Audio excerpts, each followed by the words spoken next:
That was a wonderful expose about how actually a whole group of librarians have come together to help researchers understand and share research data.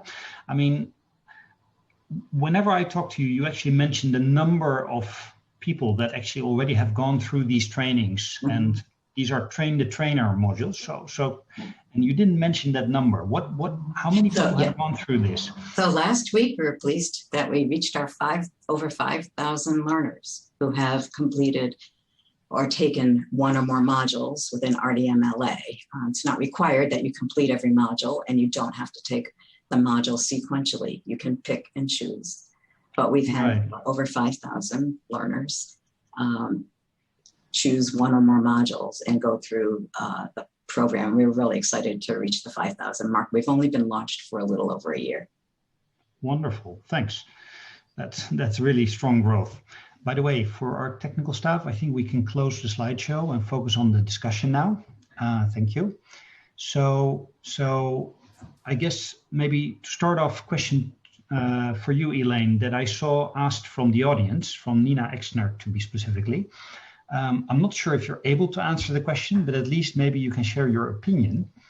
The question is, many health science and academic libraries are under staffing cuts. Cuts are making it hard to provide data preservation, curation, and metadata services very robustly. Will PIs really budget time and effort to robust data librarian support? So that's interesting, and we are certainly doing what we can to advocate for that. And that's why we have a community, right? So one of the things we're actually talking about is maybe if your library can't do something, you can create a community of other libraries and share the expertise or share these kinds of services amongst oneself. Traditionally, libraries think of consortia just in terms of collections and sharing collections, but we're thinking about consortia also as sharing human expertise. And so perhaps when you think about a community like we're building, one of the next steps for us would be to think about the way we can share our expertise amongst our institutions and help each other. Great. And I think maybe another question just for you, and then we're going to do the broader questions for the entire panel. There's a question if you work from the RDMLA directly with the library carpentries or the carpentries. Yes. So we do have a New England carpentries, and we have offered carpentries here in New England. And yes, we are looking at a variety of partners to think about how we can work together. We just launched a Data One unit within our module from that particular partner. And many of our libraries in New England created a New England consortium for data carpentries, and we're working together to offer those carpentries. And would actually welcome an opportunity to think about how an online training program through RDMLA could link with carpentries, as well as, again, the expertise and community, which is already there with New England librarians and New England carpentries. Great. Well, that's wonderful news. I guess for the panel to start us off, I'm gonna, usually I should start with an easy question, but I thought the question was so good, I'm gonna start with a very hard question. It's a question from Neil Thakur that I'm gonna paraphrase, because I think what Neil says is we're currently discussing a lot the process around data sharing and trying to increase the number of data sets out there, which reduces the risk of dark data and which obviously increases the amount of data out there. But also earlier stated in other sessions, I mean, we may want to focus on actually data use, data reuse, and measuring true impact, maybe innovation. None of you have talked about that. Why is that? Is that because we can't? Is it because what is your view, and who wants to open the floor with that? I'll jump right into the fray. It's hard. It's hard to measure the impact. We have kind of a chicken and egg problem here. I've talked to researchers at NIST who say, there's no reason for me to share my data. Nobody else will ever want to use it. And of course they won't want to use it unless it's in a form that they make it usable, right? So kind of a self-defeating attitude.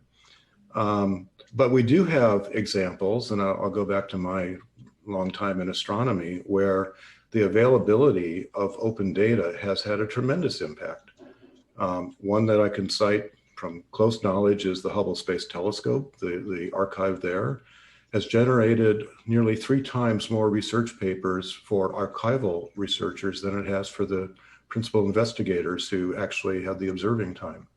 That's because the data is calibrated, it's science ready, and after a 1-year proprietary period, it's totally publicly available.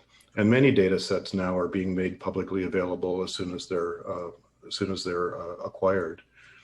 An even more impressive case is the Sloan Digital Sky Survey, where there are now in excess, I think, of 6,000 peer-reviewed publications that are based on Sloan data. But the team that did the survey wrote perhaps 300 of those. So talk about an amplification factor because data is well characterized and publicly available. That is just a tremendous return on the investment. Collecting success stories like that in other fields, I think, is getting underway, but we need to make sure we do more of it so that we really understand the impact, not just the fact that we can now cite data, but how it's being used and repurposed. I agree. Thanks, Bob. I agree with Bob, and I think that Dr. Brennan showed the most imminent example of the COVID vaccines and what happened once those data were available. But I think that this topic we're really talking about is the relationships between things so that we can understand that downstream impact.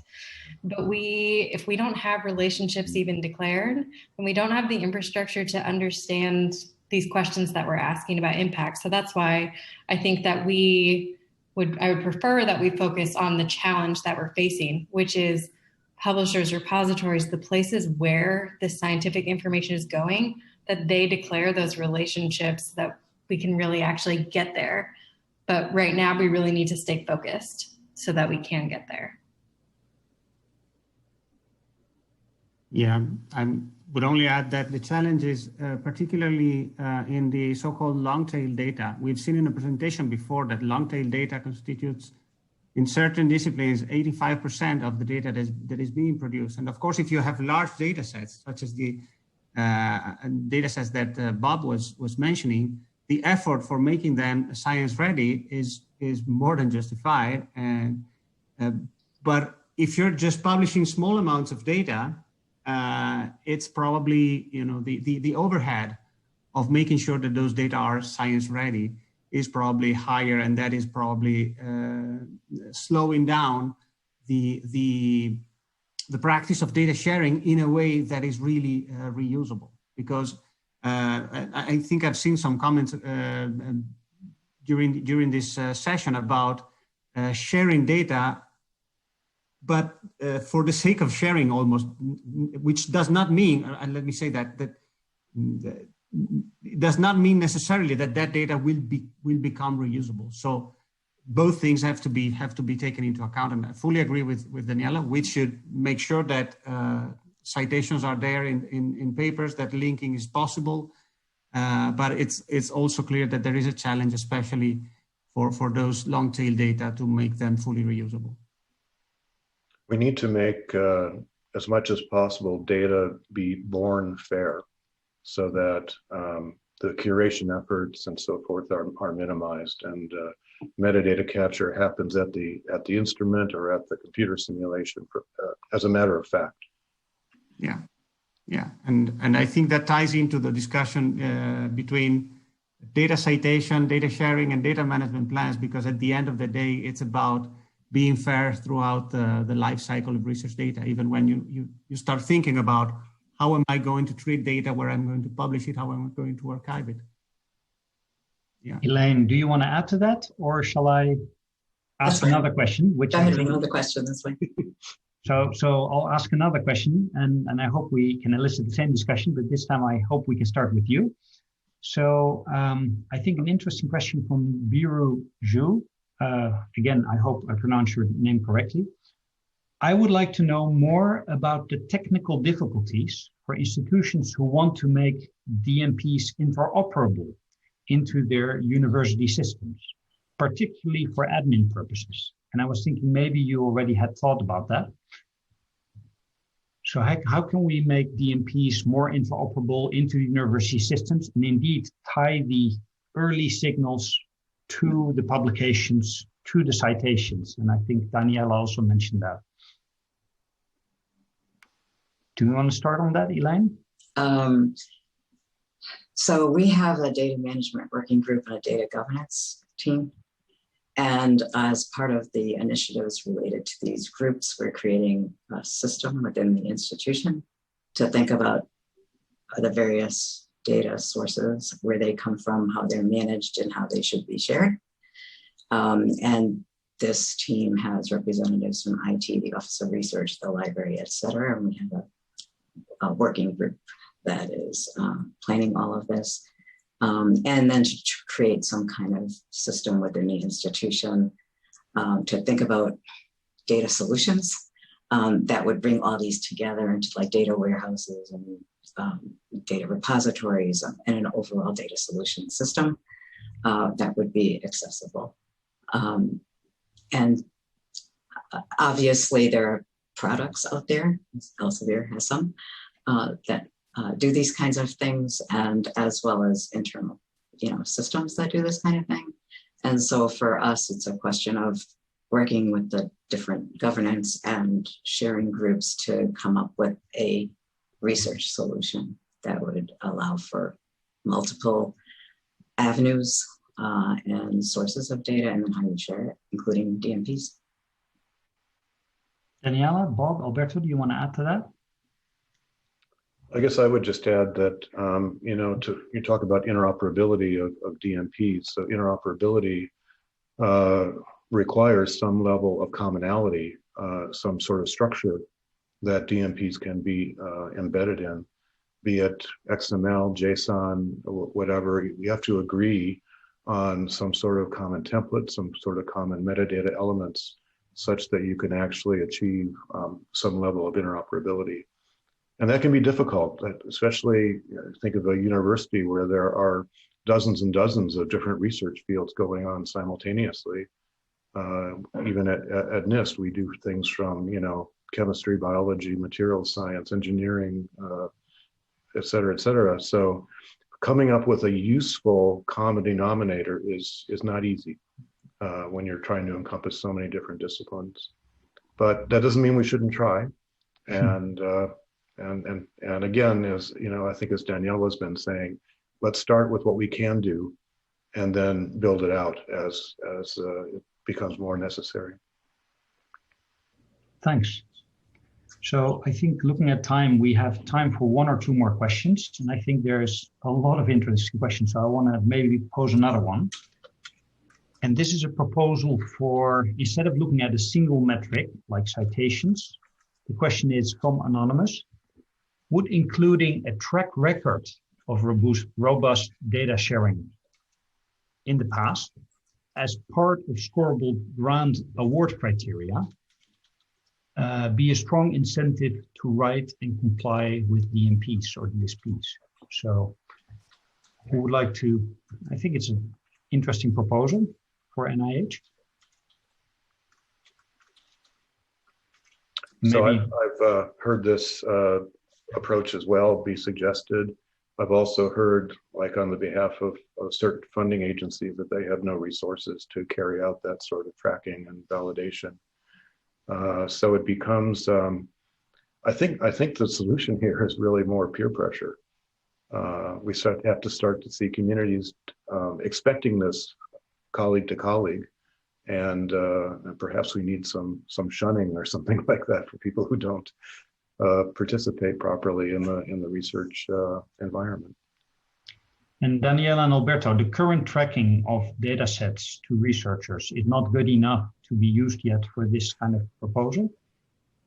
I think there's two sides to it from what I'm hearing, and maybe I'm misunderstanding. That would really be under compliance and trying to incentivize compliance of mandates, whereas I think I'm looking at the other side of how were the data used. And so I think those are very different questions. I will point out in general, it is very difficult to understand where researchers are publishing their data. And so I think that is an ultimate basic that needs to be figured out right now, so folks can understand where the data sets are even living per institution, per funder, et cetera. Yeah, I agree. And to answer your question about yes, it's difficult, and it's again a problem of metadata quality. And I'm coming back to the point that I was making, lack of affiliation metadata. The author, the dataset contributors, you can find them usually in the datasets, but knowing that that person, that John Doe, is that person with that specific ORCID, for example, when the ORCID is not available, is very difficult if you don't even know where this person is to which institution this person is affiliated to. A name alone is not enough. So it's again back to metadata quality and making sure that at least the same best practices that the researchers are using when they write their papers are done when they publish their data sets. Thank you. I think we've come to the end of our session. So I want to thank again Daniela, Elaine, Bob, and Alberto for your thoughtful considerations and your interesting presentations.